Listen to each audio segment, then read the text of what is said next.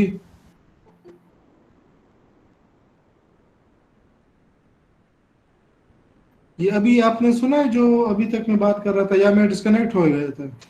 Yes sir आप disconnect हो गए. डिस्कनेक्ट हो गए थे. अच्छा तो ये बताएं कि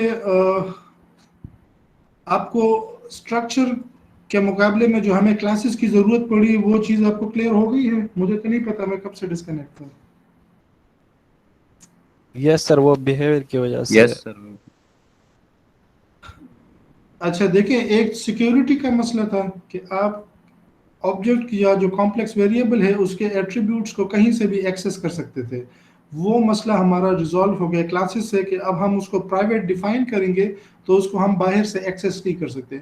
इसका मेन एडवांटेज ये है कि हम नहीं चाहते कि जिस चीज़ को किसी की ज़रूरत ना हो वो उसको मॉडिफाई करे. So we need to define such rules के वो मॉडिफाई ना हो सके जब उसकी ज़रूरत ना हो. तो उस वजह से हमारे पास दो एक्सेस स्पेसिफायर्स आ गए, एक प्राइवेट और एक पब्लिक.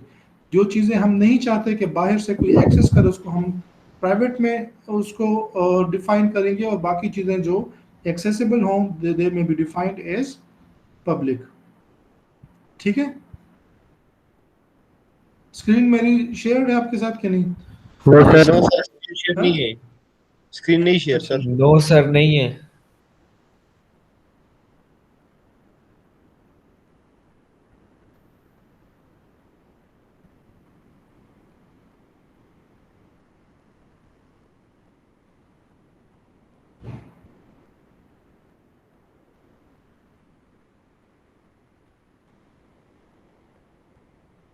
अब शेयर हो गई है? Yes sir. अच्छा सो ऑब्जेक्ट ओरिएंटेड प्रोग्रामिंग में हम ये करेंगे कि हमारा जो भी प्रॉब्लम है जिसके लिए हम अपना कोड लिखने जा रहे हैं we are going to think of it in terms of classes and objects. इस वजह से ऑब्जेक्ट ओरिएंटेड प्रोग्रामिंग का जो बिल्डिंग ब्लॉक है वो ऑब्जेक्ट्स हैं. ऑब्जेक्ट जो है that is the living shape of a class. हम क्लास के अंदर डिफरेंट स्ट्रक्चर्स डिफाइन करेंगे कि एक चेयर किस तरह की होगी, एक टेबल किस तरह का होगा, एक स्टूडेंट किस तरह का होगा, कोर्स किस तरह का होगा. But it can only be acquire memory जब हम उसका ऑब्जेक्ट बनाएंगे. ठीक है, तो इस तरह से हमारे पास जो भी प्रॉब्लम होगा, अगर हम उसका ऑब्जेक्ट ओरिएंटेड पैराडाइम के अंदर सॉल्यूशन उसको डिज़ाइन कर रहे हैं, तो उसके लिए हमें प्रॉब्लम को ब्रेक डाउन करना पड़ेगा at the level of classes. At the lowest level हमारे पास क्लासेस होंगी, उस क्लासेस के अंदर हमने डिफरेंट फंक्शनैलिटी जो उस सॉफ्टवेयर से हम एक्सपेक्ट कर रहे हैं उसको हमने सेपरेट आउट किया होगा। और जब हम उन क्लासेस के ऑब्जेक्ट्स बनाते हैं and they perform their desired functionality, तो उससे क्या होगा, ओवरऑल सॉफ्टवेयर जो है वो कोई पर्टिकुलर फीचर्स जो है उसके वो वर्किंग फॉर्म में आ जाते हैं। ठीक है, so as we said earlier, the main advantages that we have with classes जो हमारे पास स्ट्रक्चर्स के अंदर अवेलेबल नहीं थे, एक जो है उसके अंदर that is the encapsulation of data. ये इनकैप्सुलेशन जो है ये बेसिकली जो अभी मैं आपको बता रहा था कि anything that we define as private in classes is not going to be accessed from outside of that class। तो इस वजह से इसको हम कहते हैं डेटा इनकैप्सुलेशन। इनकैप्सुलेशन मींस कि हमने उसको इनक्लोज कर दिया है, उसको छुपा दिया है from access of from any access request that may come from outside the class। ठीक है, जो बिहेवियर है, जो मेंबर फंक्शंस हैं, जो यहाँ पे मैं आपको बता रहा था कि ये एक स्ट्रक्चर जो है ये क्लास के ये सारा उसका स्टेट है और ये उसका बिहेवियर है। सो बिहेवियर वो मेंबर फंक्शंस है जो हमने उस क्लास के लिए डिफाइन किए हुए हैं। अब अगर आप इसको देखें तो ये इस तरह से डिफरेंट है स्ट्रक्चर से कि उसके अंदर हम यहाँ पे स्ट्रक्चर के अंदर सिर्फ ये एट्रीब्यूट्स डिफाइन कर लेते और ये फंक्शंस जो हैं ये कहीं पे भी हम यहाँ पे फंक्शंस हमारे पास यहाँ पे इंडिपेंडेंट होते। तो ये गलती हो सकती थी कि वो फंक्शन जो हमने चेयर के लिए डिफाइन किया हुआ है वो हम टेबल के लिए कॉल कर लें, लेकिन यहाँ पे हर क्लास के अंदर उसके मेंबर फंक्शंस हैं। तो अब ये सारे फंक्शंस जो हैं they can only be used for the class for the object chair, और हम किसी और के लिए साथ उसको गलती से यूज नहीं कर सकते। ठीक है, सो ये मैं यहाँ पे रिपीट कर देता हूँ कि स्ट्रक्चर्स में हम क्या करते थे, स्ट्रक्चर का जो स्टेट है उसको यहाँ पे डिफाइन कर लेते कि स्ट्रक्चर के अंदर वेट होगा, प्राइस होगी, कलर होगा, ये दूसरा स्ट्रक्चर आ गया, ये तीसरा स्ट्रक्चर आ गया। इस तरह से हम स्ट्रक्चर्स डिफाइन कर लेते, लेकिन उस स्ट्रक्चर का सिर्फ जो उसके अंदर जो डिफरेंट एट्रीब्यूट्स थे वो डिफाइन करते, मेंबर फंक्शंस हम यहाँ पे अलग डिफाइन करते, जिससे ये कंफ्यूजन हो सकती थी कि अब ये फंक्शन इसके लिए डिफाइन हुआ है या इसके लिए हुआ है। तो फंक्शंस अलग होते और स्ट्रक्चर जो है वो अलग होते। तो क्लासेस ने ये कर दिया कि एक क्लास के अंदर ही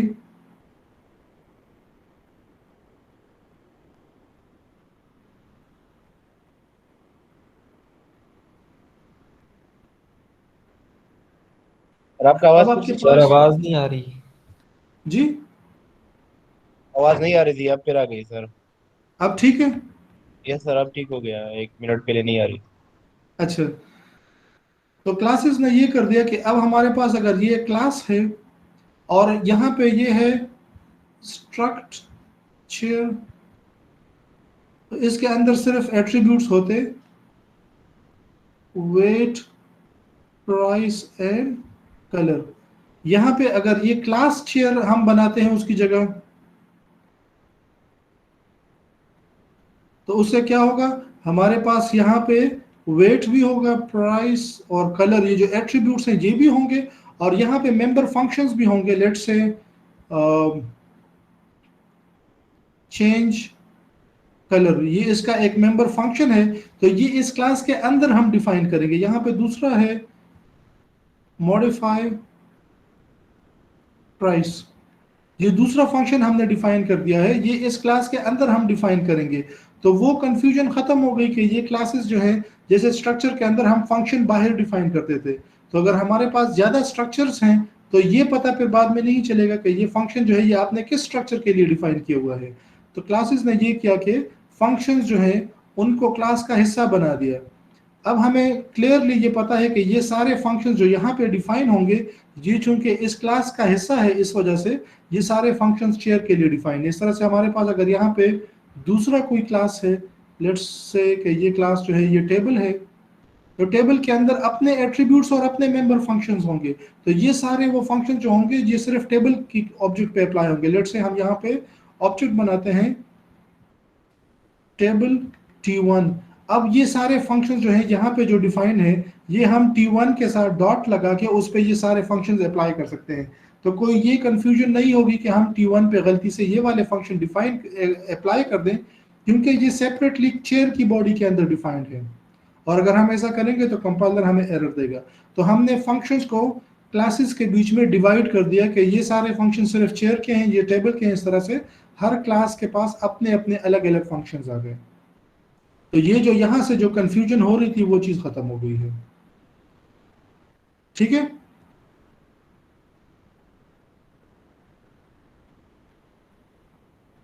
hello. Yes sir yes. Yes sir, yes sir. Yes sir, yes sir. अच्छा, दूसरा जो मसला जिसकी अभी हम बात कर रहे थे वो ये था कि ये जो स्ट्रक्चर्स थे इसके अंदर हम कहीं से भी इन डेटा मेंबर्स को एक्सेस कर सकते थे। मतलब अगर मैं इस स्ट्रक्चर चेयर का यहाँ पे एक वेरिएबल बनाऊं चेयर C1, तो C1 डॉट वेट लिख के इसकी वैल्यू में मॉडिफाई कर सकता हूं। और ये गलत बात इस वजह से है कि इसको हम गलती से चेंज कर सकते हैं, या वो बंदा जिसको इसके एक्सेस नहीं होना चाहिए वो इसकी वैल्यू चेंज करके पूरा कोड आपका खराब कर सकता है। यहाँ पे अगर हम लिखें C1 डॉट प्राइस, तो हम प्राइस की वैल्यू को रीड भी कर सकते हैं और उसको चेंज भी कर सकते हैं। तो स्ट्रक्चर जो है वो कोई आपको डेटा की सिक्योरिटी प्रोवाइड नहीं करता। उसकी बजाय क्लासेस जो हैं, ये पूरा जो डेटा मेंबर्स हैं क्लास चेयर के, इसको यहाँ पे हम प्राइवेट डिफाइन कर लेंगे। और उससे होगा ये कि ये सारी चीज़ जो है ये इनक्लोज होगी और इसको अब बाहर से कोई एक्सेस नहीं कर सकता। जैसे यहाँ पे अगर हम अब चेयर टाइप का एक ऑब्जेक्ट बनाए C1, ये स्ट्रक्चर चेयर का ऑब्जेक्ट है और ये क्लास चेयर का है।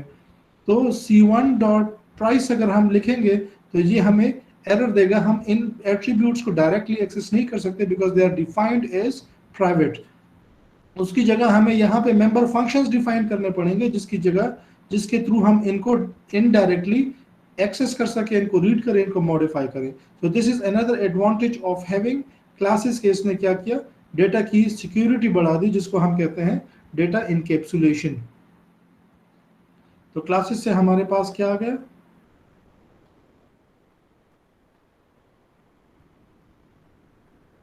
Behaviour is strictly associated to objects।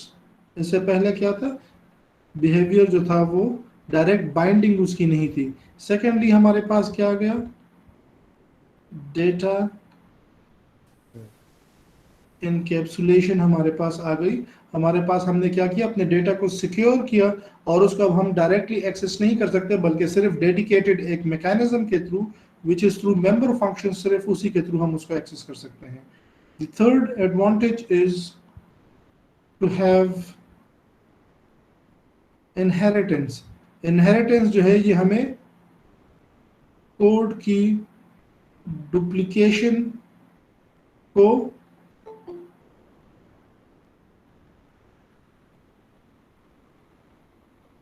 आवाज नहीं आ रही सर।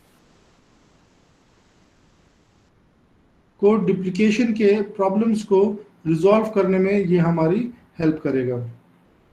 ठीक है, it's going to help us in removing code duplication. वो किस तरह से कि लेट से मेरे पास यहाँ पे अगर मैं डिफाइन कर दूँ टेबल और उसके अंदर मेरे पास ये चीज़ें हैं वेट, प्राइस एंड कलर, और यहाँ पे मेरे पास है लेट से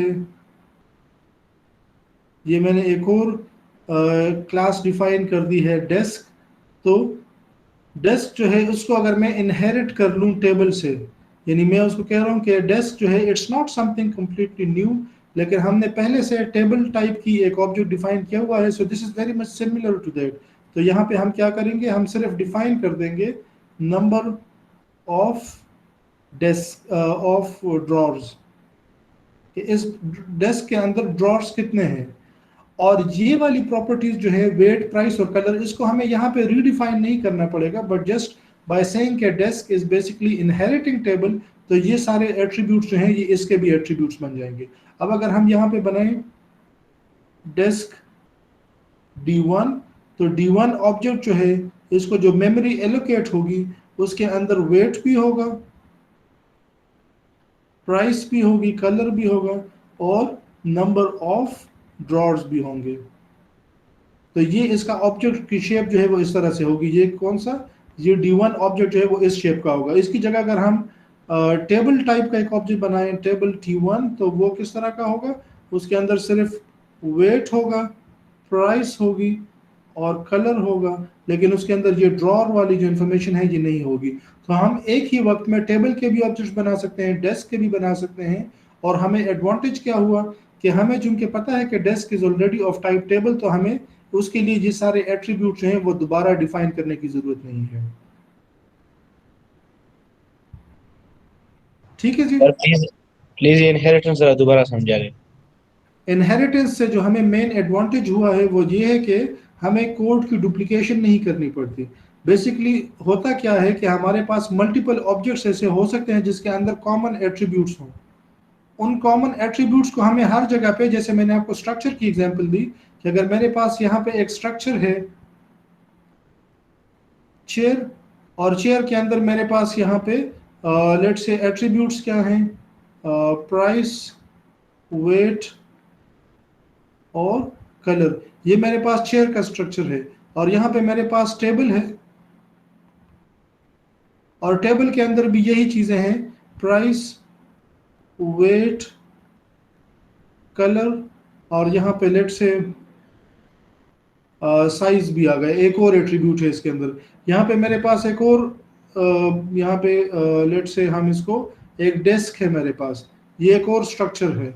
ठीक है, तो उसके पास भी प्राइस है, वेट है, कलर है और नंबर ऑफ ड्रॉर्स हैं। तो ये मेरे पास डिफरेंट स्ट्रक्चर्स हैं और इसके अंदर आप देखेंगे कोड की डुप्लीकेशन हो रही है। प्राइस जो है वो तीनों में है तो मुझे अलग अलग डिफाइन करनी पड़ रही है, वेट तीनों के अंदर है मुझे अलग अलग लिखना पड़ रहा है, कलर के साथ भी यही है। तो ये सारी इंफॉर्मेशन जो है ये इन तीनों के अंदर मुझे बार बार रिकोड करना पड़ रहा है। तो this is basically the code duplication issue that we have with structures के। अगर एक मल्टीपल ऑब्जेक्ट्स के एक ही जिस तरह के एट्रीब्यूट्स हैं तो वो हमें हर एक के अंदर बार बार डिफाइन करने पड़ेंगे।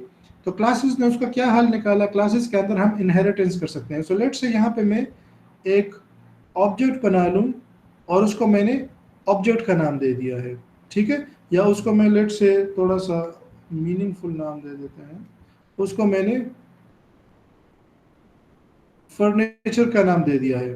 ठीक है, और उसके अंदर मैंने क्या एट्रीब्यूट्स डिफाइन कर दिया, प्राइस, वेट और कलर। ये हमने उसके अंदर तीन एट्रीब्यूट्स जो हैं वो डिफाइन कर दिए। अब यहाँ पे मैं उसका एक इनहेरिटेड इसका एक ऑब्जेक्ट निकालूंगा और उसको मैंने चेयर का नाम दे दिया। तो चेयर जो है ये इनहेरिट कर रहा है फर्नीचर को, विच मीन्स के फर्नीचर के अंदर जितनी चीजें हैं वो ऑटोमेटिकली चेयर को मिल गई। तो चेयर के अंदर हम यहाँ पे नए एट्रीब्यूट्स भी डिफाइन कर सकते हैं, नए मेंबर फंक्शंस भी लिख सकते हैं, और जो यहाँ पे हैं उसको दोबारा यहाँ पे लिखने की जरूरत नहीं है। सिर्फ इसको ये जो कहना कि ये इनहेरिट कर रहा है ये चीज इसके लिए काफी है। ठीक है, यहाँ से इस तरह से हम टेबल जो है वो भी हम फर्नीचर से इनहेरिट कर लेंगे। तो हम यहाँ पे टेबल क्लास बनाएंगे और उसके अंदर हम कुछ ये सारी चीजें रिपीट नहीं करेंगे, सिर्फ ये लिखेंगे कि टेबल इज इनहेरिटिंग फर्नीचर, और यहाँ पे हम सिर्फ इसका साइज का एट्रीब्यूट लिख लेंगे यहाँ पे जो एक्स्ट्रा था जो फर्नीचर के अंदर नहीं है। तो just bye defining this extra attribute it is sufficient कि इसके अंदर ये सारे एट्रीब्यूट्स आ गए। तो ये तीनों जो हैं ये मुझे टेबल के लिए दोबारा लिखने की जरूरत नहीं है। Just by saying that table is inheriting furniture is sufficient कि ये सारे एट्रीब्यूट्स जो हैं ये इस क्लास को भी मिल गए। द सेम वे यहाँ पे मेरे पास एक डेस्क है and desk is also inheriting furniture. तो यहाँ पे मैं सिर्फ नंबर ऑफ ड्रॉर्स जो हैं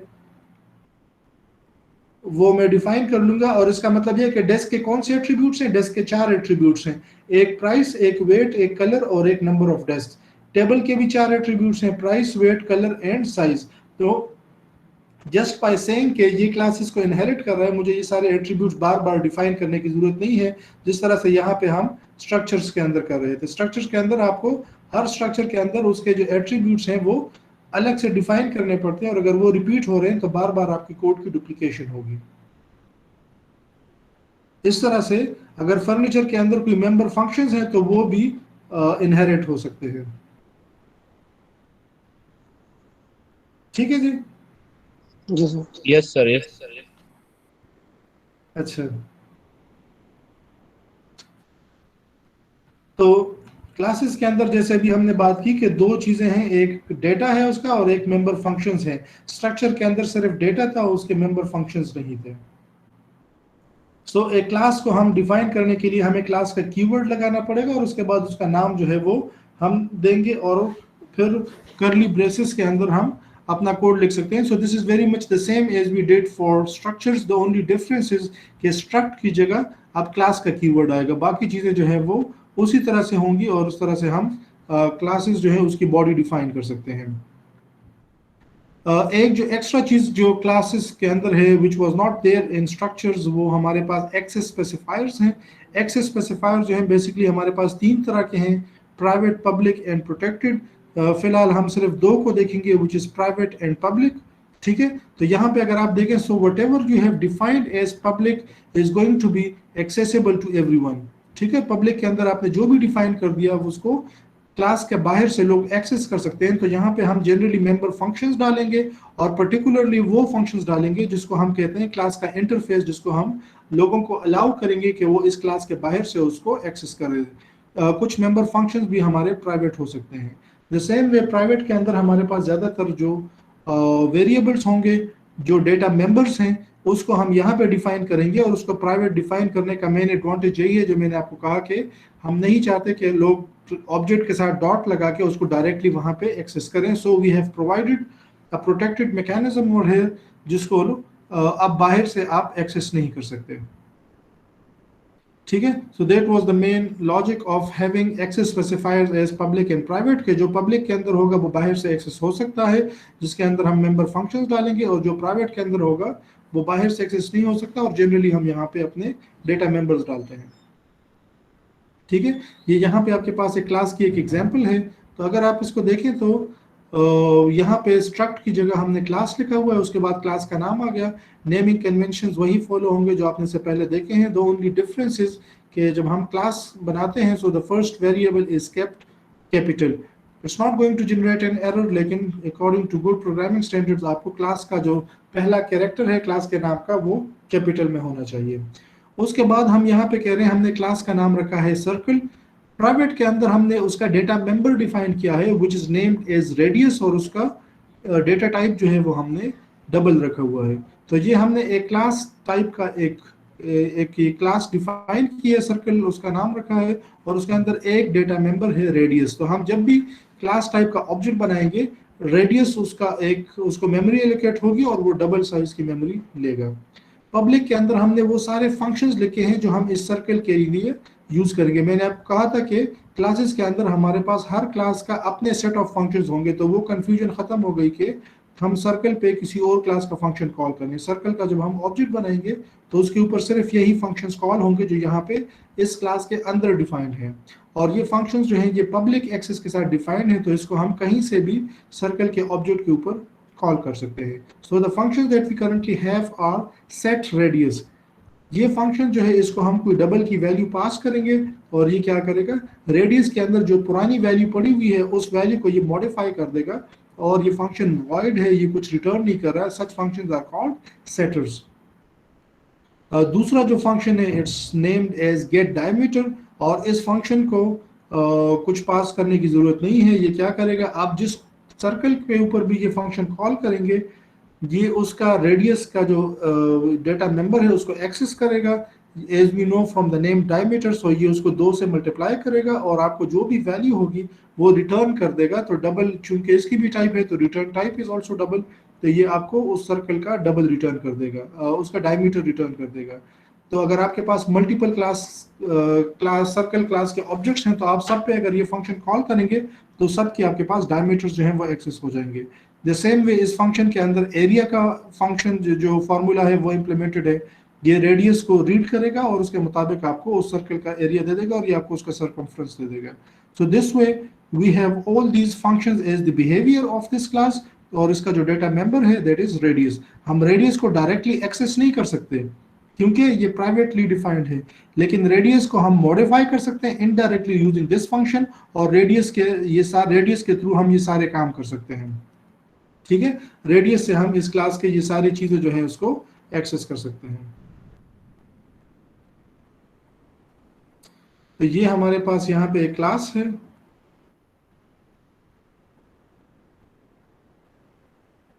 ठीक है,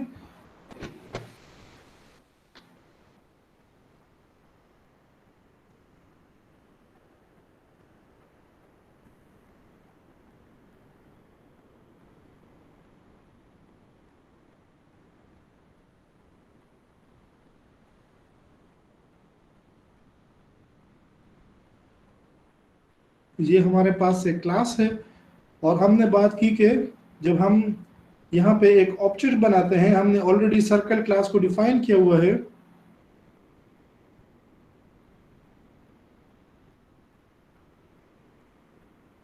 यहाँ पे अगर हम सर्कल का एक ऑब्जेक्ट बनाते हैं, सर्कल C1, तो क्या होगा, इसको मेमोरी में एक स्पेस एलोकेट हो जाएगी C1 को, और उसके अंदर एक डबल स्पेस जो है वो रेडियस को मिल जाएगी। इसके अंदर एक ही डेटा मेंबर है तो रेडियस को स्पेस मिल गई। यहाँ पे अगर मैं एक दूसरा वेरिएबल डिफाइन कर दूं, सर्कल C2, तो C2 जो है उसको भी यहाँ पे मेमोरी में स्पेस मिल जाएगी और उसके अंदर अपना रेडियस के वेरिएबल होगा। जितने ऑब्जेक्ट्स हम बनाएंगे, रेडियस का ये जो वेरिएबल है ये हर एक के अंदर अपना डिफाइन होगा। इस वजह से इसको हम कहते हैं इंस्टेंस वेरिएबल्स, क्योंकि ये हर इंस्टेंस के अंदर इसकी अपनी कॉपी बनेगी।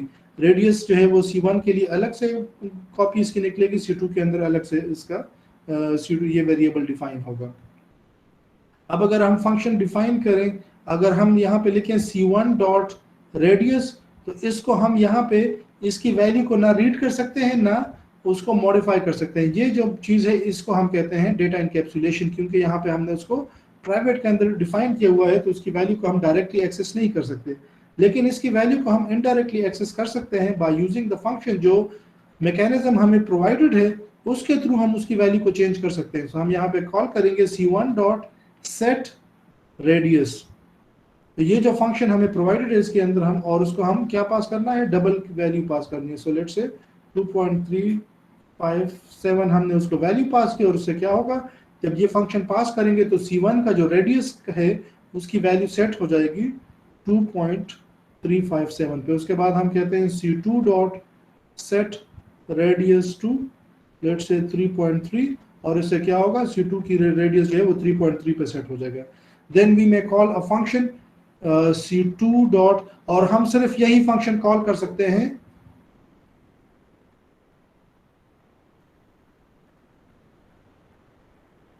ये जो सर्कल टाइप का ऑब्जेक्ट है, C1 हो C2 हो या इसकी तरह के हम और ऑब्जेक्ट्स बनाएं, उस पर हम सिर्फ यही फंक्शंस कॉल कर सकते हैं जो यहाँ पे इसके मेंबर फंक्शंस के तौर पे डिफाइन है। सो लेट्स से अगर हम फंक्शन कॉल करते हैं C2 डॉट गेट डायमीटर, तो उससे क्या होगा, इस फंक्शन को हमें कुछ पास करने की जरूरत नहीं है, तो ये इसका कोड जो है यहाँ पे हम एक्सेस कर सकते हैं, और ये हमें क्या करेगा, यहाँ पे डायमीटर की वैल्यू रिटर्न कर देगा। इस फंक्शन का इसकी बॉडी यहाँ पे प्रोवाइडेड नहीं है, लेकिन अगर इसकी बॉडी होती तो वो किस तरह से होती, यहाँ पे हम उसको डिफाइन करते हैं, इस फंक्शन को डिफाइन कर लेते हैं। इसकी डेफिनेशन कुछ इस तरह से होगी, डबल गेट डायमीटर, ठीक है, और उसके अंदर क्या होगा, पहले हमने जिस ऑब्जेक्ट पे भी हमने ये फंक्शन कॉल किया है हमें उसका रेडियस एक्सेस करना है। सो उसके लिए हमें दिस ऑपरेटर लगाना पड़ेगा कि जो भी ऑब्जेक्ट यहाँ पे करंट ऑब्जेक्ट है उसी का रेडियस उठाओ और उसके साथ क्या करो, उसके लिए हमें डॉट रेडियस के radius of the current object, और उसको 2 से मल्टीप्लाई करो, तो उससे क्या होगा, ये हमारे पास उसका डायमीटर आ जाएगा और उसको हम यहाँ से स्ट्रेट अवे रिटर्न कर सकते हैं। ठीक है, तो ये इस फंक्शन की डेफिनेशन होगी। अब अगर हम इसको C2 के साथ कॉल करते हैं तो ये क्या करेगा, पहली चीज ये यहाँ दिस डॉट रेडियस जो है ये जाके C2 का रेडियस उठा लेगा विच इज 3.3, ये उसको 2 से मल्टीप्लाई करेगा और यहाँ पे हमारे पास वैल्यू आ जाएगी 6.6। फिर अगर हम इसको कहते हैं कि C1 डॉट गेट डायमीटर, तो अब ये क्या करेगा, ये फंक्शन दिस जो है अब जाके C1 का रेडियस उठाएगा विच इज 2.357, उसको 2 से मल्टीप्लाई करेगा और यहाँ पे हमारे पास वैल्यू क्या आएगी 4.7 शायद 14 कुछ इस तरह से कुछ वैल्यू आ जाएगी। ठीक है, तो इस तरह से आप इस फंक्शन को जिस ऑब्जेक्ट पे कॉल करेंगे ये उस ऑब्जेक्ट का रेडियस एक्सेस करेगा और उसके मुताबिक आपको रिजल्ट देगा। ठीक है जी, सर इसको हम क्लास के अंदर रेडियस को इनिशियलाइज करेंगे जी या रेडियस को सर हम इनिशियलाइज कहाँ पे करेंगे? अच्छा, इनिशियलाइज जो है उसको मैं अभी जान के उस चीज को टच नहीं कर रहा, उसके लिए हमें कंस्ट्रक्टर्स डिफाइन करने पड़ेंगे। ठीक है, अगर मैं कोई कंस्ट्रक्टर ना लिखूं तो उससे क्या होगा, इसकी ये जो हमारे पास जैसे ही ये यहाँ पे हमने अभी आप देखें कि इस कोड के अंदर कोई कंस्ट्रक्टर नहीं है। तो जैसे ही मैंने C1 का ऑब्जेक्ट बनाया, उस ऑब्जेक्ट को यहाँ पे मेमोरी में स्पेस मिली और रेडियस को इनिशियली क्या वैल्यू मिली, 0। ठीक है, 0 जो है इसको हम कहते हैं डिफॉल्ट कंस्ट्रक्टर कॉल हुआ और इसने क्या किया, C1 को 0 वैल्यू असाइन कर दी। ठीक है, अब मसला ये कि लेट से मैं हमेशा जो है दो तरह के सर्कल्स बनाता हूँ। ठीक है, तो एक तरह के सर्कल जो है उनका रेडियस 2 है, या लेट से 2.357 जो अभी हमने बनाया, एक का रेडियस ये है और दूसरे का 3.3 है। तो हर दफा मैं ऑब्जेक्ट बनाऊंगा लेट से सर्कल C3। तो C3 जब मैं बनाऊंगा तो क्या हुआ, मेमोरी में C3 को स्पेस एलोकेट हो गई और उसके अंदर जो रेडियस है बाय डिफॉल्ट उसको वैल्यू क्या मिली, 0। अब इसको मुझे मॉडिफाई करना पड़ेगा इस सेट फंक्शन के थ्रू कि इसकी वैल्यू को या इस पे सेट कर दे या इस पे सेट कर दे या किसी और वैल्यू पे सेट कर दे। तो हमें हर दफा जब हम सर्कल का ऑब्जेक्ट बनाते हैं उसका रेडियस पहले 0 से इनिशियलाइज होगा और फिर हमें किसी एक वैल्यू पे सेट करना पड़ेगा in order to avoid this problem के सर्कल बने ही उस रेडियस का जिसका हमें चाहिए, हमें बार बार उसकी वैल्यू ना चेंज करनी पड़े। तो उसके लिए हमें कंस्ट्रक्टर्स डिफाइन करने पड़ेंगे, उसको हम नेक्स्ट क्लास में देख लेते हैं। ठीक है, ओके सर। हाँ, कंस्ट्रक्टर्स जो हैं that in itself is a topic है जो हम जरा डिटेल में कवर करेंगे, तो अच्छा है कि उसको फिलहाल टच ना करें। अभी अगर आपके पास कंस्ट्रक्टर्स नहीं हैं तो जितने भी आपके पास न्यूमेरिक डेटा टाइप्स हैं, इंटीजर, फ्लोट, डबल वगैरह, वो सारे 0 से इनिशियलाइज होंगे और जो कैरेक्टर स्ट्रिंग्स हैं वो सारे नल से इनिशियलाइज होंगे, एम्प्टी स्ट्रिंग से इनिशियलाइज होंगे। ठीक है, यस सर। सर स्लाइड्स भी शेयर करिए। अच्छा ठीक है। और कोई इस क्वेश्चन slide है यहाँ पे? No sir. नहीं तो सर। हमने बेसिकली क्या किया, हमने स्ट्रक्चर्स को यूज़ किया जिससे हमें ये फ़ायदा हुआ कि मल्टीपल डेटा टाइप्स को हमने कंबाइन करके कॉम्प्लेक्स लेवल के वेरिएबल्स बनाए। सो that was the main advantage of using structures. लेकिन उससे और मसले क्या बने कि हमें ये नहीं था पता कि किस स्ट्रक्चर के साथ कौन सा फंक्शन कॉल करना है, और किसी भी स्ट्रक्चर का कोई भी एट्रीब्यूट हम डायरेक्टली एक्सेस करके इवन गलती से उसकी वैल्यू चेंज कर सकते थे। सो क्लासेस ने हमें क्या किया, क्लासेस के अंदर ही हमें मेंबर फंक्शंस दे दिए। अब हम हर क्लास के अंदर सिर्फ उसके अंदर जो फंक्शंस डिफाइन है वो यूज़ कर सकते हैं। हमें डेटा की सिक्योरिटी दे दी है, इनकैप्सुलेशन दे दी कि जिसमें हम प्राइवेट और पब्लिक के एक्सेस स्पेसिफायर्स डिफाइन करके सिर्फ वही चीज़ें बाहर से एक्सेस कर सकते हैं जो पब्लिक हैं। तो बेसिकली जो हम नहीं चाहते कि बाहर से एक्सेस हो क्लास के बाहर से, उसको हम प्राइवेट के अंदर डिफाइन कर देंगे। और थर्डली हमें ये एडवांटेज हो गया कि इनहेरिटेंस जो है उसके थ्रू हमें कोड की डुप्लीकेशन जो है वो नहीं करनी पड़ेगी। हम यहाँ से कंटिन्यू करेंगे अगले लेक्चर में। ये जो है ये वीडियो लेक्चर और इसके स्लाइड्स में आपके साथ स्लेट पे शेयर कर दूंगा। ठीक है जी, okay, thank you sir. Okay sir, thank you. Thank you. और सिराज मुझे फिर अटेंडेंस मेरे साथ शेयर कर लें। ओके सर, सरताज करेगा। Okay sir. ओके, अल्लाह हाफिज़। हाफिज। सरताज रका सब प्रेजेंट बोल दो। प्रेजेंट लिखो टेक्स्ट में। नजम तुम्हारा नहीं लगेगा, तुम बाद में आए हो। लेट आया। अच्छा तुम अब ये तुम्हारे 5 मिनट हो गए, फिर गुनाह है। अच्छा अच्छा ठीक। यार कितना अच्छा बच्चा है ये। यार बातें ना करो सर, ये लेक्चर यूट्यूब में डालना। सर क्रॉप करेगा बाद में। बस अटेंडेंस वाला सर। लगा प्रेजेंट हुआ या जरा हम सरताज का प्रेजेंट में हुआ जो मां लैपटॉप की चार्ज करते। प्रेजेंट हुआ है हो जाई।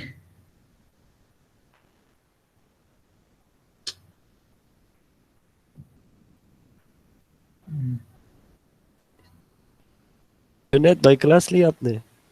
हाँ आज आए हो? जी जुनैद करें कह रहा हूँ ये मुझे कह रहे हो उमेर? आवा आवा सामान ये Somos,